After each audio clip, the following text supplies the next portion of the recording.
Salam, selamat pagi dan salam sehat buat kita semua. Selamat berjumpa kembali di channel TBK Kajabiter Tinambunan. Firman Tuhan pada hari ini, hari yang ke-295, tanggal 21 Oktober 2024, dengan perikop Yesus pohon anggur yang sejati. Sebagai ayat inti dikatakan bahwa aku tidak menyebut kamu lagi hamba, sebab hamba tidak tahu apa yang diperbuat oleh tuannya. Tetapi aku menyebut kamu sahabat, karena aku telah memberitahukan kepadamu segala sesuatu yang telah kudengar dari Bapakku. Itulah ayat hari ini. Kemudian dalam bacaan pagi diambil dari kitab Esra pasal 2 ayat 59 sampai dengan 79. Daftar orang-orang Israel yang kembali dari pembuangan Babel. Dan bacaan malam diambil dari Mazmur pasal 29 ayat 1 sampai dengan 2. Dengan perikop adalah pujilah Tuhan dengan pakai baju ibadat. Itulah firman Tuhan pada hari ini. Nah, sebelum kita masuk dalam pembahasan firman Tuhan pada hari ini, saya mengucapkan selamat dan sukses atas pelantikan Presiden Republik Indonesia dan Wakil Presiden Republik Indonesia, Bapak Haji Prabowo Subianto sebagai Presiden Republik Indonesia dan Gibran Raka Buming Raka sebagai Wakil Presiden Republik Indonesia tahun 2024 sampai 2029. Nah, kemudian selamat juga telah melantik Menteri Koordinator dan Menteri hari ini dan juga Jaksa Agung. Diambil sumpahnya jam 10 pagi. Nah, kemudian nanti siang akan diambil juga sumpah daripada wakil-wakil menteri. Selamat bertugas dan bravo Indonesia, Tuhan memberkatimu. Amin. Sebagai ayat pedoman kita selama 1 bulan, saya tetap mengatakan bahwa yang diambil dalam bulan Oktober yaitu dengan topik serahkanlah hidupmu kepada Tuhan dengan persembahan yang hidup dan yang benar. Persembahan hidup dan benar. Ini berlaku pada pelantikan Presiden Republik Indonesia. Persembahan hidup dan yang benar. Artinya, semua kekuatan kita, hati, jiwa, dan kekuatan menjadi persembahan kepada Tuhan. bekerja atas rahmat dari Tuhan. Kemudian benar di sini adalah tidak ada korupsi, jujur menjalankan tugas, dan menerapkan keadilan yang seadil-adilnya. Dengan sila yang kelima adalah keadilan sosial bagi seluruh rakyat Indonesia. Nah, ini jadi firman Tuhan pada selama bulan Oktober ini adalah serahkanlah hidupmu kepada Tuhan sebagai persembahan yang hidup dan benar. Nah, apa makna daripada serahkan hidupmu kepada Tuhan sebagai persembahan yang hidup dan benar? Nah, dalam Roma pasal 12 ayat 1 dikatakan, ya, menyerahkan hidup kepada Tuhan sebagai persembahan hidup, seperti tulis dalam Roma 12 ayat 1. Ini menggambarkan, ya, komitmen dan dedikasi seseorang untuk hidup sesuai dengan kehendaknya. Jadi di sini ditekankan bahwa kita hidup bekerja sesuai dengan kehendak Tuhan. Kehendak Tuhan apa? Adil, jujur, dan berperilaku sebagai Tuhan yang mengasihi manusia, dan juga manusia juga wajib hukumnya mengasihi sesama, karena semua manusia adalah ciptaan Tuhan. Jadi kalau kita berfokus pada keesaan Tuhan dan kekuasaan Tuhan, maka semuanya akan berjalan dengan baik.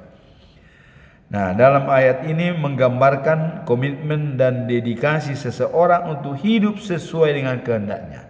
Jadi hidup sesuai kehendak Tuhan. Prinsip ini mendorong kita sebagai pengikut Kristus untuk, ya, mengabdikan setiap aspek kehidupan. Jadi kita mengabdikan setiap aspek kehidupan kita kepada Tuhan sebagai tanggapan atas kasih-Nya. Jadi menanggapi kasih karunia dari Tuhan, maka semua aspek kehidupan kita serahkan kepada Tuhan. Dalam setiap pekerjaan kita, apa saja yang kita lakukan, selalu kita mengatakan jika Tuhan menghendaki. Apapun kita lakukan, selalu kita mengatakan jika Tuhan menghendaki. Kalau teman-teman daripada Muslim mengatakan insya Allah. Jadi memang kalau kita umat Nasrani atau Kristen, jika Tuhan menghendaki. Apapun kita rencanakan, apapun kita buat, termasuk juga Presiden Republik Indonesia, apa yang akan dikerjakan untuk menciptakan, ya, Indonesia emas tahun 45, kuncinya jika Tuhan menghendaki. Nah, bagaimana supaya Tuhan menghendaki? Yaitu tadilah, serahkanlah hidupmu, ya, kepada Tuhan sebagai persembahan yang hidup dan benar. Jadi hidup dan benar segala kekuatan kita. Maka apa yang kita cita-citakan itu, karena ada istilah jika Tuhan menghendaki. Jadi ada kekuasaan absolut dari Tuhan. Maka wajib hukumnya kita memuji dan memuliakan Tuhan. Nah, itulah dalam hal menyerahkan hidup pesan Paulus kepada jemaat yang di Roma, supaya memberikan persembahan yang hidup dan benar segala yang dimilikinya. Nah, kalau kita lanjut misalnya dalam Roma 12 ayat 2, ya, dikatakan selain itu, nah, kita diingatkan untuk tidak menyesuaikan diri dengan pola pikir dunia. Jadi tidak menyesuaikan diri dengan pola pikir dunia ini. Apa pola pikir dunia? Ya, dunia hawa nafsu, kekuasaan, ya, keserakahan, dengki, ya. Itu dunia. Maka dikatakan dalam Roma 12 ayat 2, setelah itu kita diingatkan untuk tidak menyesuaikan dengan pola pikir dunia ini, melainkan, ya, memperbaharui diri, ya, pikiran kita melalui firman Tuhan. Jadi memperbaharui diri melalui pikiran, ya, dengan firman Tuhan. Nah, bagaimana? Supaya kita dapat mengetahui kehendaknya yang baik, yang berkenaan dan sempurna. Nah, jadi untuk mengetahui kehendaknya, ya, dan sesempurna mungkin, itulah makanya kita, ya, tidak menyesuaikan diri dengan pikiran dunia, melainkan, ya, memperbaharui diri dengan pikiran, ya, yang melalui firman Tuhan. Itulah kunci daripada apa yang kita lakukan. Kalau sudah sesuai dengan firman Tuhan, maka kita sudah berkenaan di hati Tuhan dan menuju kesempurnaan. Karena yang sempurna itu adalah hanya Tuhan. Kita menuju kesempurnaan itu. Karena apa yang kita lakukan selalu jika Tuhan menghendaki, kita bisa berbuat apa saja.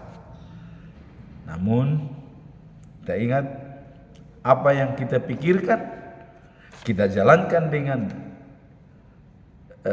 dengan tindakan, dan tindakan itu kita jalankan dengan kebiasaan kita. Ada 3, ya, kebiasaan yang mencakup unsur dalam mengelola kebiasaan itu, yaitu adalah pengetahuan, kemudian keterampilan atau skill, kemampuan, dan yang ketiga hasrat. Ada dorongan hati nurani, sehingga itu akan menghasilkan karakter kita.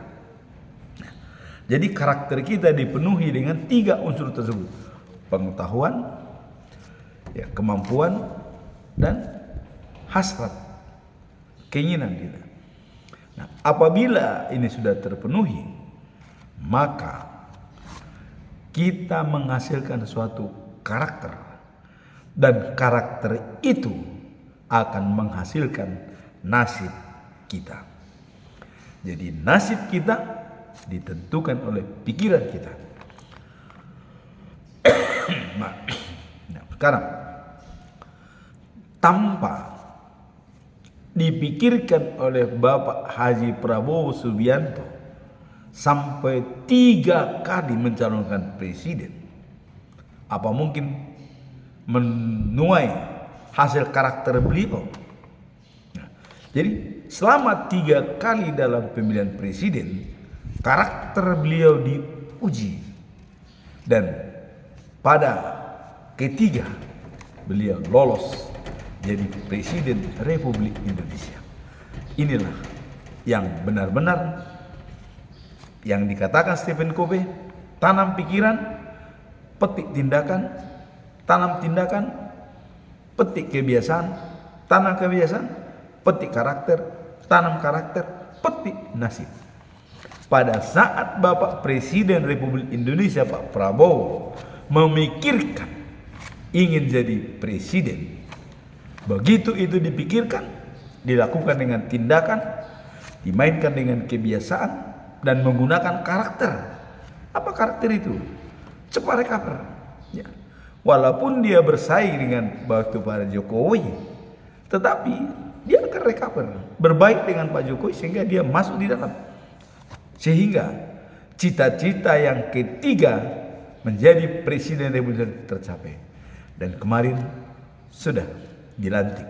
Dan hari ini beliau mengangkat menteri-menterinya yang baik-baik tentu, yang sudah berkualitas. Kita doakan supaya Bapak Prabowo Gibran membawa Indonesia menjadi negara maju dan Indonesia emas.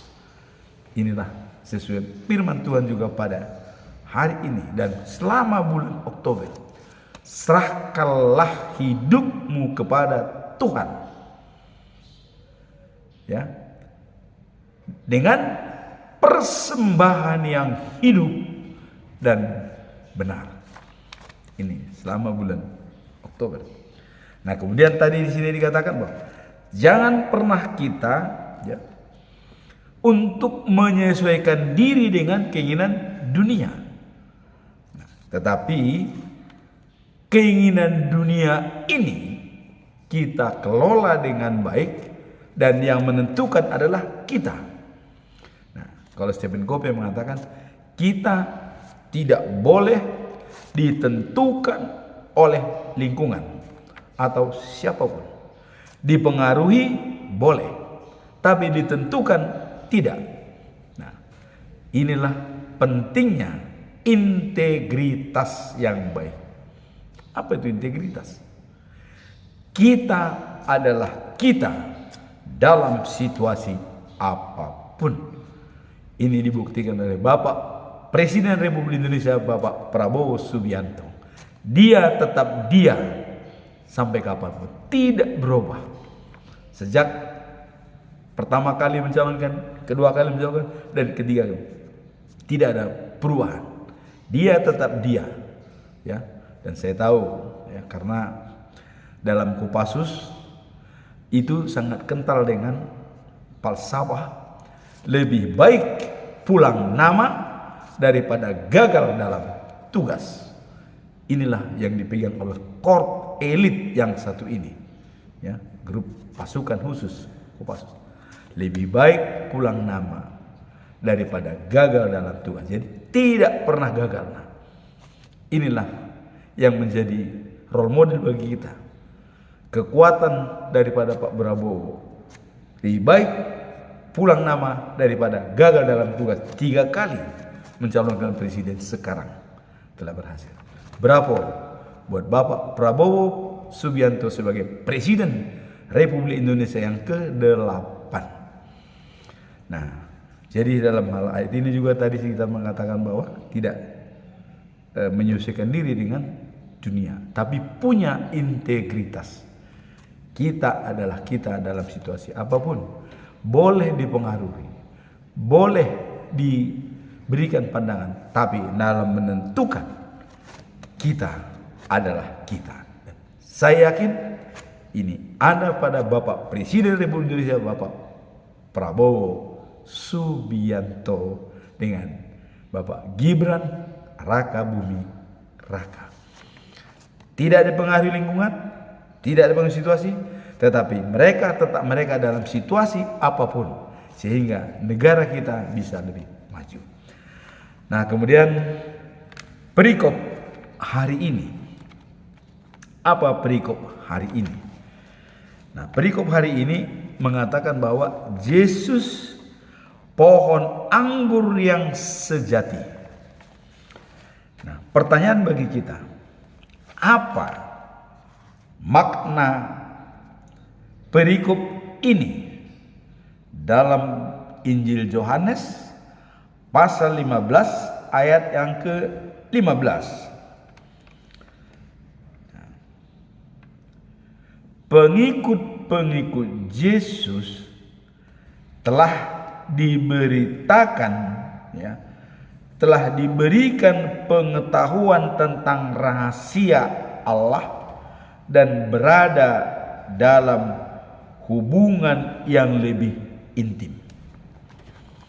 Nah, jadi kalau kita lihat nats hari ini, Yesus mengatakan, ya, bahwa kamu tidak lagi disebut sebagai hamba, tetapi disebut sebagai sahabat. Kenapa disebut sebagai sahabat? Karena kalau sahabat, karena Yesus sudah menyampaikan rahasia daripada Allah kepadanya, kepada murid-muridnya, maka mereka tidak lagi dianggap sebagai hamba, tapi sudah sahabat, teman sekerja Allah, karena sudah diberitahukan pengajaran dan semua misteri daripada Allah. Nah, hal ini menunjukkan bahwa hubungan antara Yesus, ya, dan murid-muridnya bukan hanya sebatas hubungan majikan dan hamba, tetapi lebih dalam, yaitu hubungan persahabatan. Dalam bahasa Batak mengatakan, ya, manuk nipea langge hotek-hotek lao marpira. Nah, sirang maraleale lubiat sian namatian ina. Apa artinya? Nah, anak ayam yang berada di dalam tempat, ya, di pialanggi, artinya di dalam tikar, di kungkung, ya,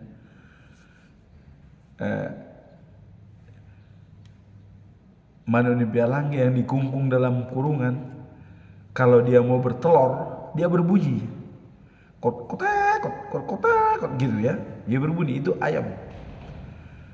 Manuk ni pialangge kotek-kotek lau berpira. Kalau dia mau bertelur, dia mau ada suara bunyi, maka ibu-ibu di kampung tahu kalau ada ayam berkotek-kotek, wah pasti ini mau telur. Apalagi kalau telurnya sudah jatuh, dia lebih keras lagi memberitakan itu bahwa dia sudah bertelur. Mau bertelur, dia berbunyi. Setelah dia menelurkan telurnya, dia juga berbunyi. Nah, sehingga gampang dianalisa oleh ibu-ibu.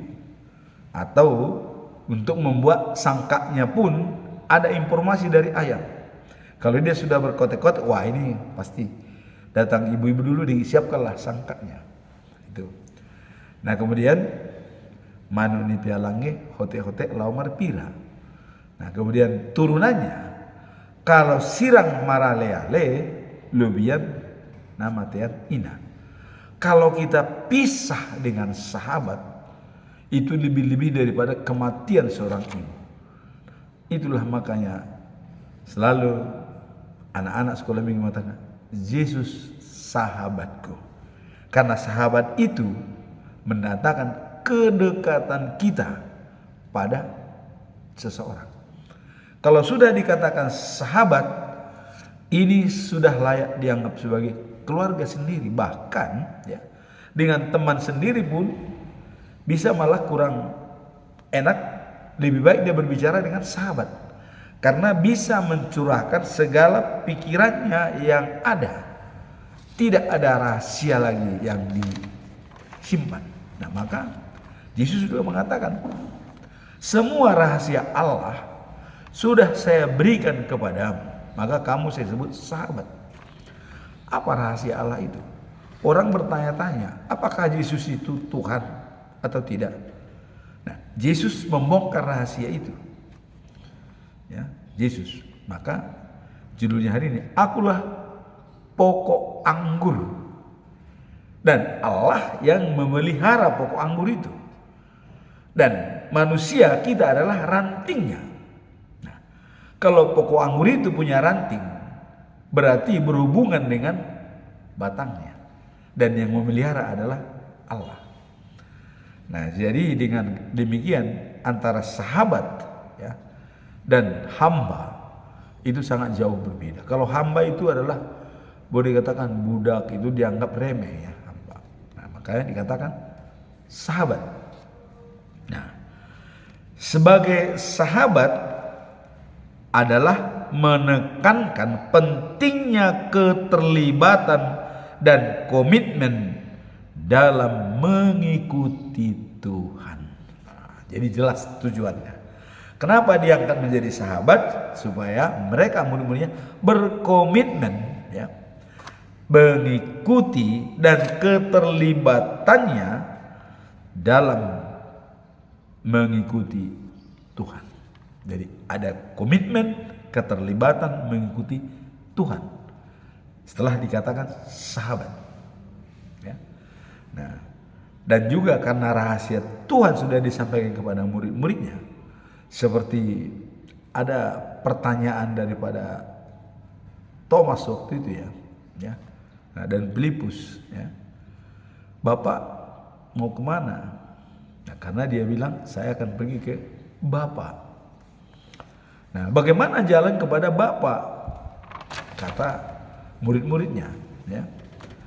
Yesus menjawab ya, aku berada di dalam Bapa ya, aku berada di dalam Bapa dan Bapa berada di dalam aku. Terus apalagi yang kita saksikan? Yesus sudah mengatakan kalau dia itu adalah Tuhan. Cuman orang masih belum mengerti kalau Yesus itu sudah mengatakan dia adalah Tuhan. Karena apa yang diketahui Bapa, saya ketahui. Bapa berada dalam diriku, aku berada dalam diri dia. Jadi itu selalu. Nah, kalau kita, Bapa berada dalam diri kita, hanya kita dalam hidup. Setelah kita mati, ya, kita tidak tahu lagi kan di mana kita berada. Itu adalah prerogatif daripada Tuhan. Tapi selama di dunia ini memang napas kita adalah milik Tuhan. Tapi kalau Yesus, dia selama hidup pun sudah mengatakan itu. Begitu dia mati pun bangkit dari ketiga tetap tidak berubah. Cuman ya, dia wujudnya tetap ada. Cuman manusia ya tidak bisa seperti itu. Tapi bedanya dari wujud sebelumnya, begitu Yesus bangkit dari kuburan, perubahan daripada seperti manusia biasa adalah pada saat dia memasuki sebuah rumah. Kalau wujud manusia sebelum dia dikubur dan belum meninggal, dia masuk mengetuk pintu, masuk lewat pintu. Tapi setelah dia berwujud roh, tapi bisa jalan seperti manusia, seperti sedia kala, dan dia masuk tidak lagi mengetuk pintu. Artinya tembok itu bisa ditembus, bolong, set, masuk. Tapi dalam pengajaran dia tetap bersama dengan murid-muridnya. Selama 40 hari diberikan pendalaman kepada murid-muridnya. Setelah hari ke-40 dia naik ke surga. Nah, kemudian dia menjanjikan Roh Kudus. Hari yang ke-50 diturunkan Roh Kudus sebagai roh penolong. Jadi tetap dalam koridor pengawasan Tuhan. Itulah rahasia yang diberikan oleh Tuhan kepada manusia. Jadi dengan diberikannya rahasia itu, maka kita tidak lagi disebut sebagai hamba, tapi sudah naik menjadi sahabat. Kalau sahabat begitu dekat dengan dia.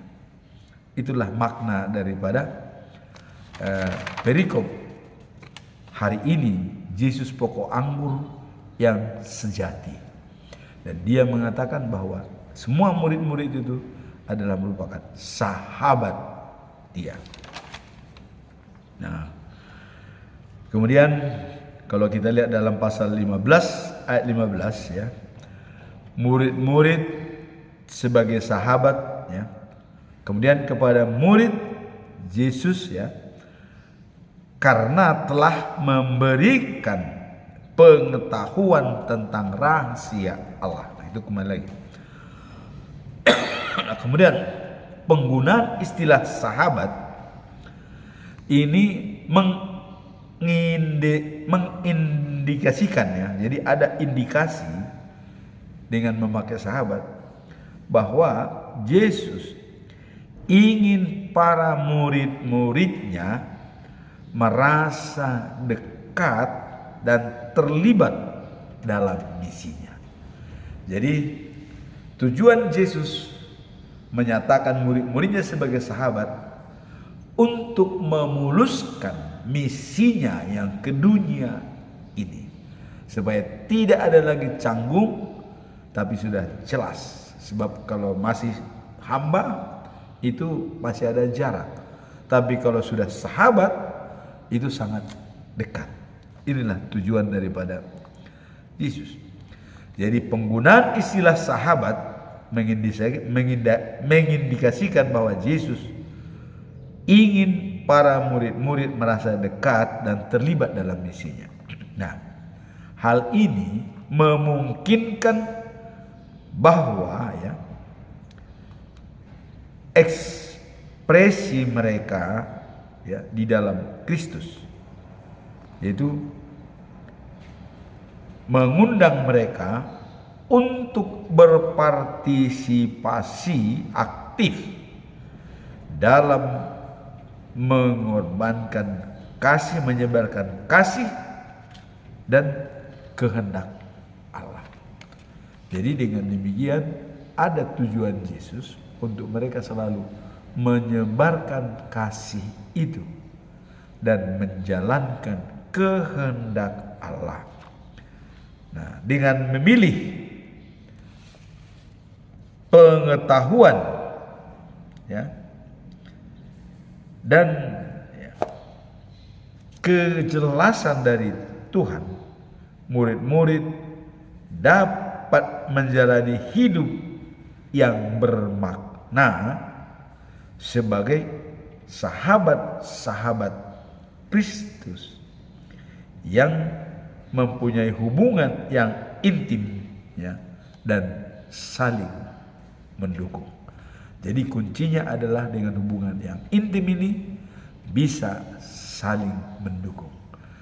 Curhat karena sudah sahabat sangat diperlukan. Apapun itu bisa disampaikan kepada sahabat. Nah, itulah bahwa Yesuslah pokok anggur yang sejati, dan dia telah menyatakan bahwa murid-muridnya bukan lagi hamba tetapi sebagai sahabat dari Tuhan Yesus untuk memuluskan misinya ke dunia ini untuk penyelamatan semua umat manusia. Sekarang kita masuk dalam bacaan pagi, diambil dari Esra pasal 2 ayat 59 sampai 79. Nah, ini adalah sambungan daripada yang kemarin ya. Kita lihat Raja Kores mengizinkan bangsa Israel kembali ke negerinya. Yang pertama diizinkan adalah tokoh-tokoh daripada Israel ya, dan juga keluarganya. Dengan tokoh-tokoh itu seperti Mordekai ya, ini satu tokoh di Babylon ya, dengan ayah angkat daripada Esther, termasuk Mordekai itu pulang dari Babel. Nah, sehingga jumlah mereka itu tokoh-tokoh itu dengan masyarakat itu berjumlah kemarin adalah sekitar 21.422 orang. Nah, kemudian tahap kedua adalah imam orang Lewi yang terdaftar ya. Nah, ini kemarin kita lihat adalah 5.000 64 orang. Nah, perikop hari ini orang-orang yang berangkat dari kota-kota Tel Melah, Tel Harsa, dan Kerub, ya, Adan dan Imer. Mereka semua berjumlah 652 orang. Jadi adanya beberapa kaum imam, ya, itu tidak lagi menemukan catatan siapa leluhurnya. Inilah orang-orang inilah, ya. Makanya yang disebut itu adalah tidak tahu lagi siapa leluhurnya. Tapi mereka ini sebenarnya kaum imam. Namun untuk membenarkan dia menjadi imam ini ada lagi khusus, ya, ada khusus. Ya.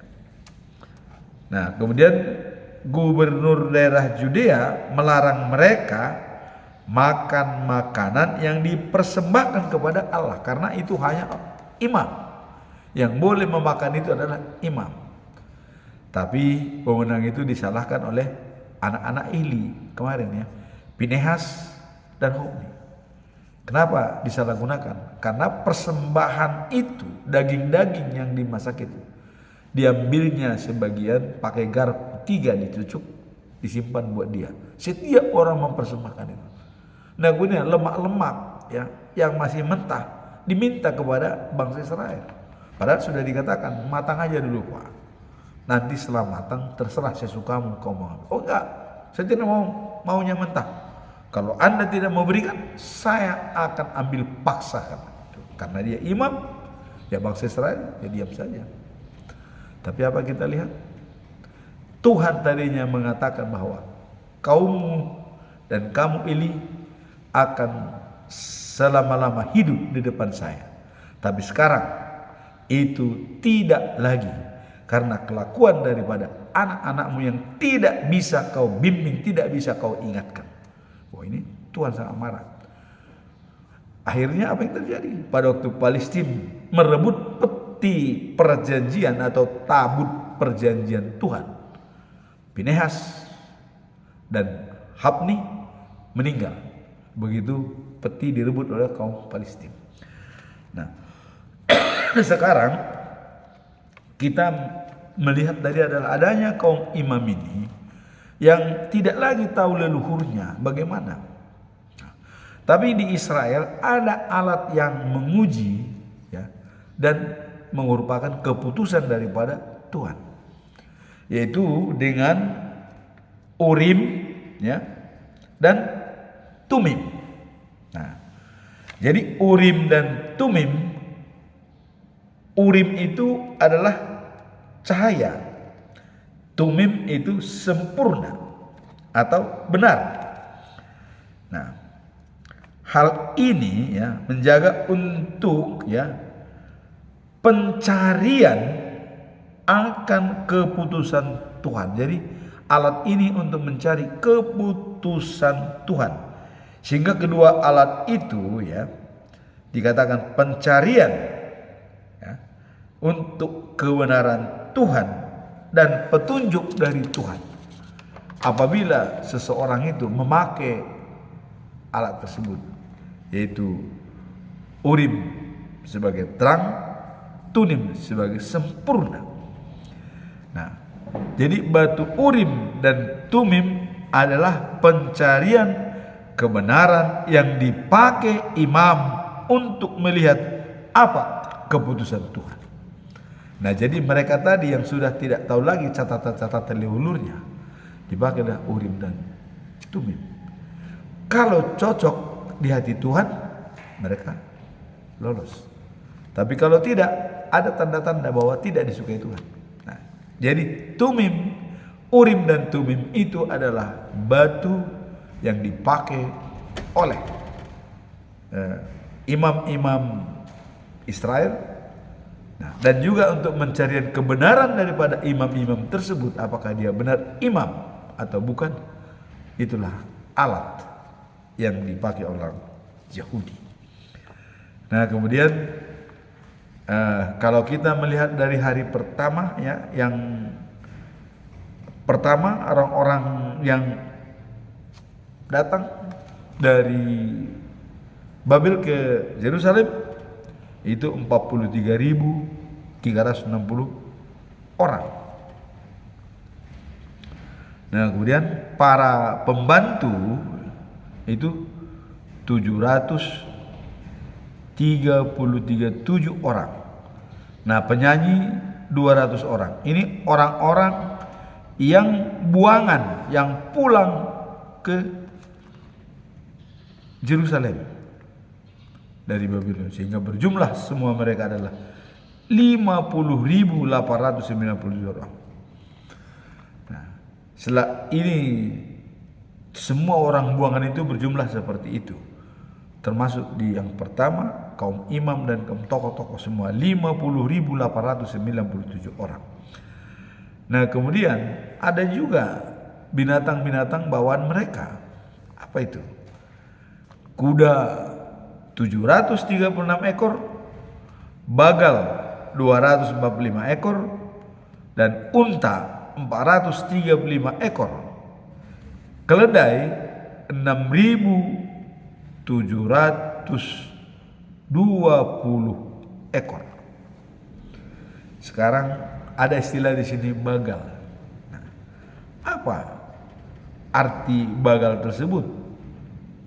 Nah, dalam Raja-Raja pasal 10 ayat 23 dikatakan bagal bersama dengan kuda,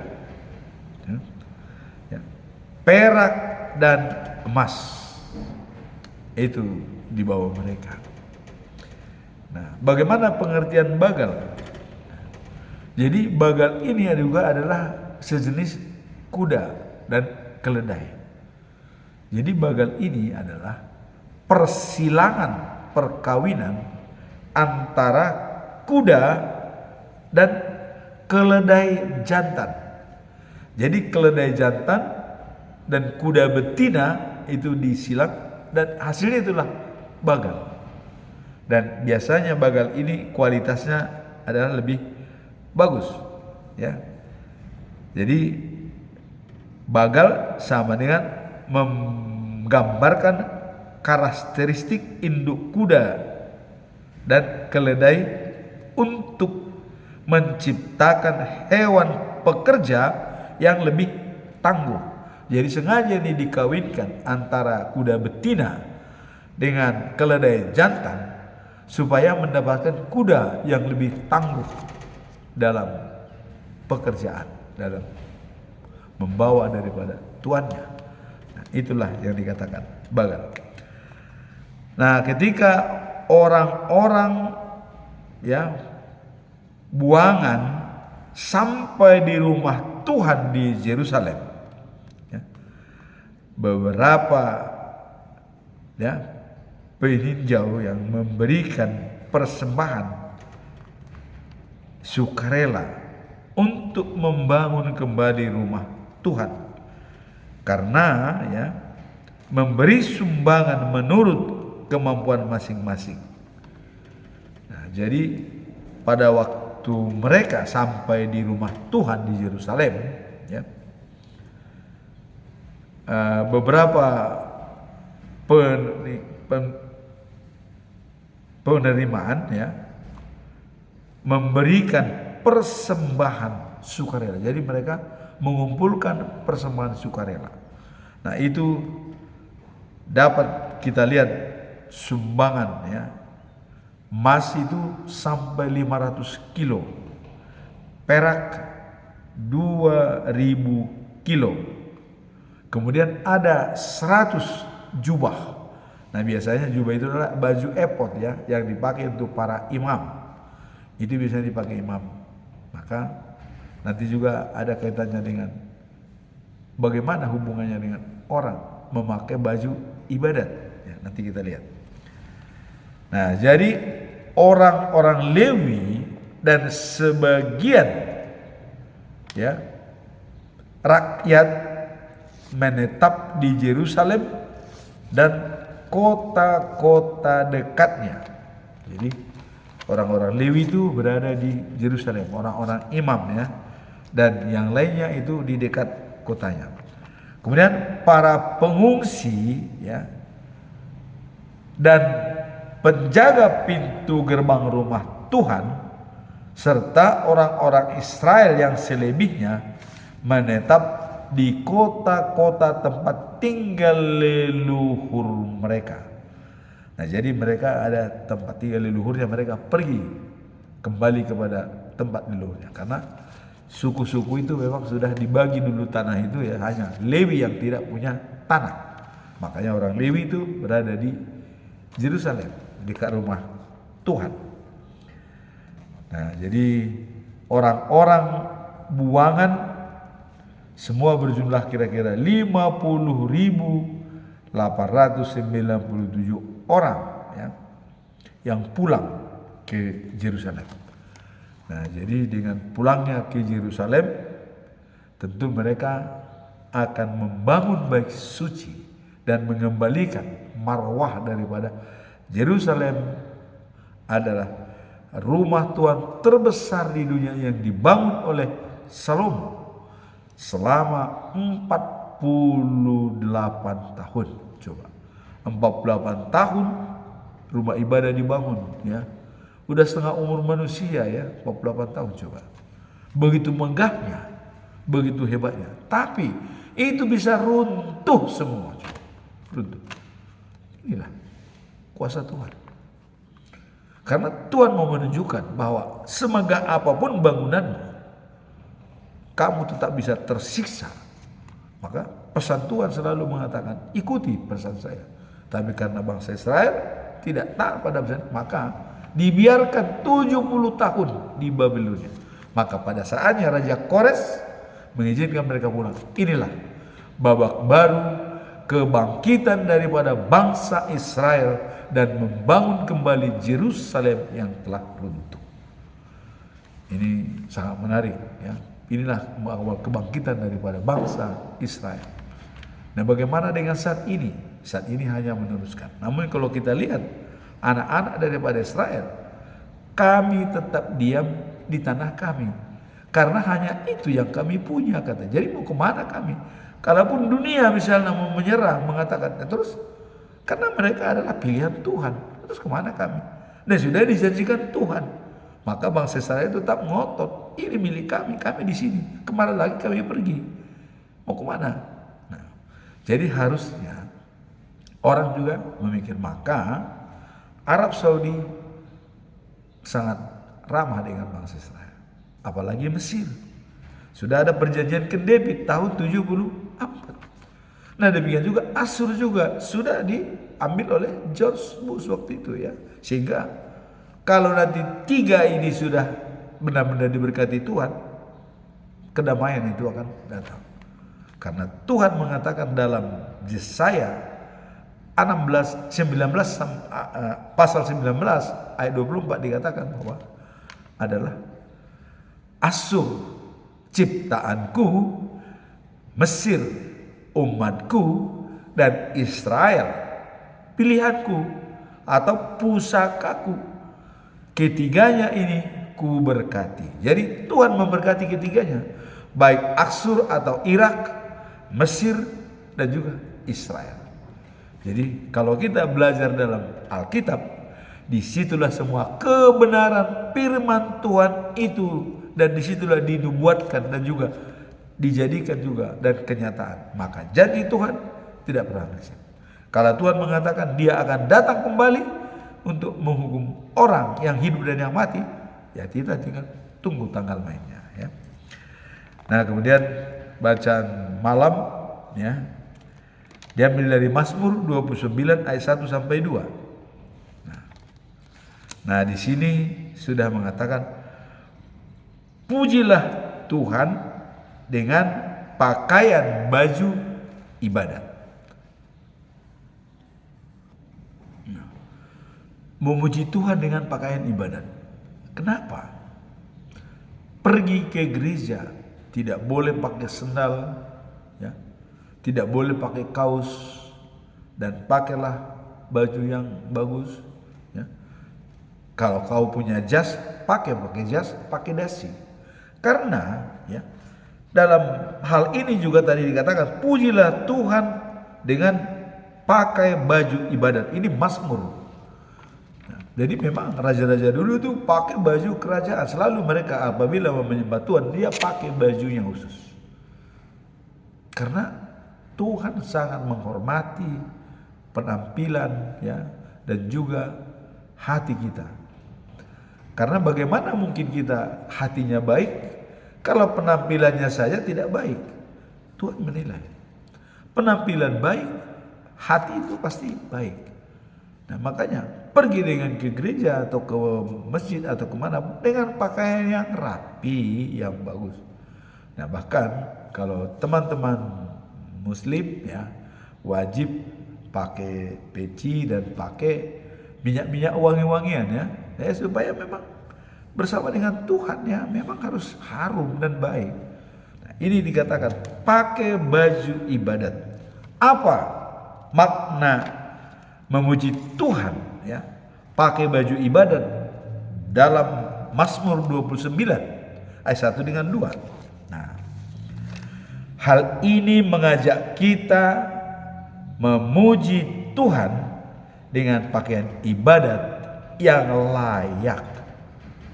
Artinya pakai pakaian yang layak memuji Tuhan. Imam-imam Israel itu seluruhnya selalu pakai baju efod. Kalau sekarang pendeta baju toga. Para lalu baju parhobas ya. Ada baju khusus. Harus pakai itu. Kalau melayani sebagai imam pakai itu. Ya, misalnya bertugas, siapa bertugas hari ini yang menjadi imam harus pakai pakaian khas. Itulah dikatakan memuji Tuhan harus pakai baju ibadat. Apa makna? Hal ini mengajak kita ya memuji Tuhan dengan pakaian ibadat yang layak. Nah, dalam konteks ini ya, memuji Tuhan ya berarti memberikan penghormatan dan pengakuan akan keagungannya. Jadi memuji Tuhan itu adalah adanya ya pengakuan ya dan penghormatan ya akan keagungan Tuhan, di mana cara kita berpakaian juga mencerminkan penghormatan tersebut. Jadi cara berpakaian pun itu adalah sebagai penghormatan. Ya. Orang misalnya kita mau kedatangan tamu, ya. Tamu dari mana? Oh dari toko ini. Coba. Tadinya kita pakai baju kaos-kaos dan celana pendek. Apakah kita menerima tamu tetap kita pakai baju yang seperti itu? Pakai kaos, celana pendek? Tidak mungkin. Pasti kita pergi ke kamar, pakai baju yang bagus, pakai celana, terima tamu. Manusia saja kita hormati seperti itu, apalagi Tuhan. Tuhan menciptakan manusia. Nah, kalau kita tahu bahwa Tuhan menciptakan manusia, berarti kita pun harus membuat sama seperti Tuhan, kepada Tuhan, seperti manusia, penghargaan. Ya. Itu contoh soal yang paling konkret, memakai baju ya. Kalau ada tamu kita pasti pergi ke kamar untuk mengganti. Tadinya pakai celana pendek, pakai kaos kutang, kita pasti pakai baju bagus dan pakai celana yang layak. Kepada manusia kita berikan penghormatan, apalagi kepada Tuhan. Inilah inti daripada perikop ini. Pujilah Tuhan dengan pakaian baju ibadat. Nah, dalam Mazmur ini penulis menggambarkan kemuliaan Tuhan dan kuasanya ya, yang tersingkap melalui alam ketika kita mengenakan pakaian ibadat. Nah, kita menunjukkan ya bahwa ketulusan hati dalam beribadah sekaligus menghormati hadirat Allah. Jadi dengan berpakaian tersebut adanya ketulusan hati dan menghormati Tuhan. Nah, kemudian dalam hal ini segala dengan prinsip dalam 1 Samuel 16 ayat 7 ya, yang menekankan bahwa Tuhan melihat ya hati kita ya. Tetapi cara kita berpakaian juga dapat mempengaruhi suasana ibadah. Selain itu, kita seharusnya mengingat bahwa pakaian yang kita pilih untuk beribadah harus mencerminkan rasa hormat, ketaatan, dan pengenalan akan kekudusan Tuhan. Nah, jadi kita harus menjaga kekudusan dan merasa hormat kepada Tuhan. Jadi Mazmur 29 ayat 1 sampai 2 dikatakan, yang hakiki hai anak-anak Allah ya, pujilah Tuhan dalam kemuliaannya, pujilah Dia dalam kekuatannya yang besar ya. Nah, dengan ini menekankan pentingnya Tuhan dengan cara yang sesuai dan layak. Jadi artinya kita wajarlah kita berpakaian rapi menghadap Tuhan. Tamu manusia saja kita sambut dengan baik. Berpakaian pesta pun kita harus. Makanya Tuhan pernah marah, diundang datang ke pesta, tapi tidak berpakaian pesta ditolak. Adanya undang orang-orang yang harus berpakaian pesta. Diundang itu ya berpakaian pesta, menghormati tamu, menghormati yang punya hajat. Kalau kita datang misalnya ke perkawinan, kita pakai sendal jepit dan pakai celana pendek, apa itu baik? Kan tidak menghormati yang mengundang, terutama tidak menghormati Tuhan. Maka semua orang pakai jas, ibu-ibu pakai kebaya, pakai dasi, berpakaian pesta. Itulah kuncinya. Nah, maka dengan demikian, dengan firman hari ini, serahkanlah hidupmu kepada Tuhan sebagai persembahan hidup dan benar. Nah, kemudian tadi dengan diizinkan oleh Raja Kores Eksodus bangsa Israel, mereka ingin membangun kembali rumah Tuhan yang sudah rontok. Maka mereka membawa emas, perak ya, dan juga baju toga ya, baju yang untuk dipakai imam. Mereka bawa. Coba. Itu hal-hal kecil tapi diperhatikan oleh bangsa Israel. Kemudian hari ini katakan, pujilah Tuhan dengan pakaian-pakaian yang layak dan pakaian ibadah. Demikianlah firman Tuhan pada ini. Semoga firman Tuhan ini menjadi bekal bagi kita untuk memuji dan memuliakan Tuhan sepanjang hidup kita. Amin. Tuhan memberkati.